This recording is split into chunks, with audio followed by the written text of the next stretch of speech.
আপনারা যদি আল্লাহর কুদরত ডাইরেক্ট দেখতে চান এবং ইবলিসের সাথে সাক্ষাৎ করতে চান, ফজরের সময় একটু চেষ্টা করলে পাবেন। সিস্টেমটা বলবো আমি। হাদিসে আসছে নবী করিম সাল্লাল্লাহু আলাইহি সাল্লাম বলেছেন, মানুষ যখন শোয়, ঘুমায় রাতে, তার কপালের উপরে ইবলিস 3টা গিরা দেয়। কয়টা গিরা দেয় ভাই?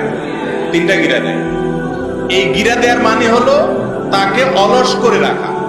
এই জন্য দেখবেন ফজরের আগ মুহূর্তে যে ঘুমটা হয়, রাত দিন 24 ঘন্টায় আপনি যত ঘুমান না কেন, ফজরের আগের ঘুমটা মনে হয় এরকম ঘুম যে এই ঘুম থেকে উঠলে মনে আমি শেষ মরেই যাব, এরকম মনে হয় না?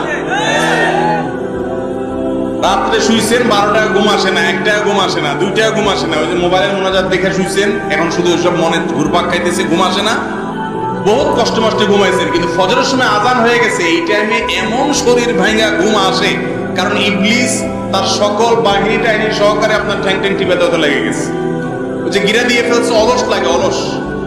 হাদিসে আসছে নবী সাল্লাল্লাহু আলাইহি ওয়াসাল্লাম বলেছেন, কেউ যদি কষ্ট করে, হিম্মত করে, শীতের দিন আসছে সামনে, আরামের কম্বল ফেলে দিয়ে, কাঁথা ফেলে দিয়ে, লেপ তেলে দিয়ে ফেলে দিয়ে, সে যদি সকল কষ্ট উপেক্ষা করে একটু দাঁড়ায় যায়, বিছানা থেকে নেমে নামাজের জন্য দাঁড়ায় যায়, সাথে সাথে ওই 3 গিরার একটা খুলে যায়।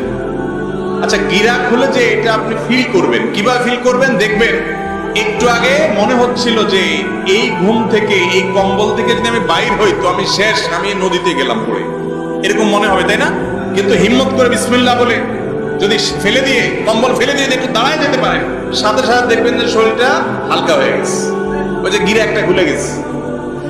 এরপরে গিরা আরো 2টা থাকে, তখনও কাছে মুসু লাগে। এবার শয়তান বলে কি, দেখছে যে শোয় তো রাখতে পারলাম না, এবার বলে যে শোনো, উঠছো ভালো কথা, যেই ঠান্ডা, এই টেপের পানি হাত দিলেই শেষ, তুমি সাপ করে উঠবে কিন্তু, খবরদার।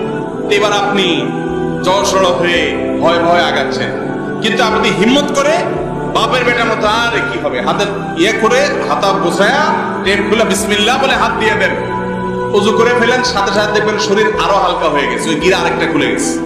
হাদিসে আসছে উযু করলে গিরা আরেকটা খুলে যায়, শরীর হালকা হয়ে যায়।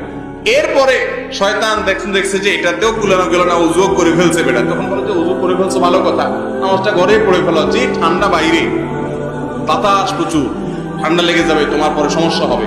অসুবিধা নাই, জায়েজ আছে তো, মাসালা দিবে, ভোরের সাথে জামাত করে পাবো দিয়া আপনি বাসায় যাওয়ার নামাজ পড়েন।